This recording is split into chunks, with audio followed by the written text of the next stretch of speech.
6th standard first டேர்மில் இயல் 1ல் 5 பாடங்கள் இருக்குது மொத்தம். இயல் 1ல் இருக்கிற கடைசி பாடம் இது. தமிழ் எழுத்துக்களின் வகையும் தொகையும். இதுதான் இயல் 1ல் கடைசியாக வர பாடம். இந்த பாடத்தில் வர்ற book back one word questions தான் இப்போ நம்ம பார்க்க போகிறோம். நம்மளுடைய சேனலில் சப்ஸ்கிரைப் பண்ணாமல் பார்க்குறவங்க சப்ஸ்கிரைப் பண்ணிவிட்டு பாருங்கள்.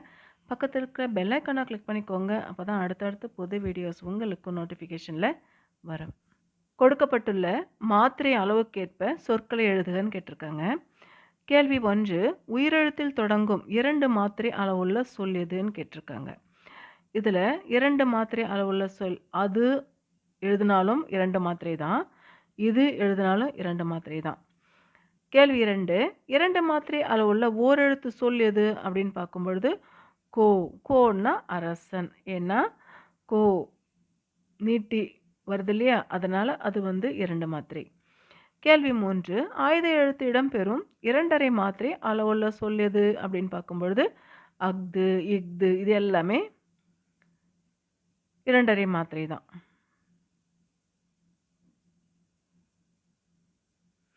அடுத்து கீழ்காணும் பக்தியை படித்து வினாக்களுக்கு விடை தருகன்னு கேட்டிருக்காங்க. இதுவும் ஒன் வேர்டு தான். 1, பழமொழியின் சிறப்பு டேஷ் சொல்வது எது அப்படின்னா சுருங்க சொல்வது தான் பழமொழியுடைய சிறப்பு.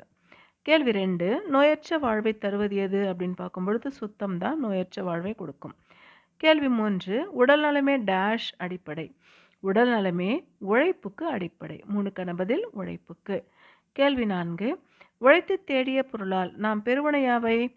உழைத்து தேடிய பொருளால் நாம் பெறுவன உணவு, உடை, உறைவிடம். இது எல்லாமே உழைத்து நாம் வாங்கிக்கிறது. அடுத்து கேள்வி 5, பத்திக்கு பொருத்தமான தலைப்பை தருக. இந்த பேராகிராஃப்க்கு எது பொருத்தமான தலைப்பு அப்படின்னு பார்க்கும் பொழுது பழமொழியின் சிறப்பு தான் இந்த பேராகிராஃப்க்கு பொருத்தமான தலைப்பு. இந்த இலக்கண பகுதியில் இருக்கிற குருவினாவை தான் நாம் பார்க்க போகிறோம். குருவினா. கேள்வி 1, தமிழ் இலக்கணம் எத்தனை வகைப்படும்? அவையாவை. தமிழ் இலக்கணம் எத்தனை வகைப்படும் பார்த்துடலாம். இதுக்கான பதில் பேஜ் நம்பர் 18ல் இருக்குது. தமிழ் மொழியின் இலக்கண வகைகள் இருக்குல்ல, எழுத்து இலக்கணம், சொல் இலக்கணம், பொருள் இலக்கணம், யாப்பிலக்கணம், அணி இலக்கணம். அப்போது தமிழ் மொழியுடைய இலக்கணம் 5 வகைப்படும். கேள்வி 1க்கான பதில் இது. கேள்வி 2, மெய்யெழுத்துக்களை மூவ இனங்களாக வகைப்படுத்தி எழுதுகன்னு கேட்டிருக்காங்க. இதுக்கான பதில் பேஜ் நம்பர் 19ல் இருக்குது. மெய்யெழுத்துக்கள் இருக்குல்ல, இது மெல்லினம் இங்கு, இஞ்சு, இன்னு, இன்னு, இம்மு, இன்னு. அதே மாதிரி வல்லினம் இக்கு, இச்சு, இட்டு, இத்து, இப்பு, இரு. இடையினம் இய்யு, இரு, இல்லு, இவ்வு, இழு, இல்லு. கேள்வி 3, தமிழ் எழுத்துக்களுக்குரிய மாத்திரை அளவுகளை குறிப்பிடுகன்னு கேட்டிருக்காங்க. இதுக்கான பதில் பேஜ் நம்பர் 19ல் இருக்குது.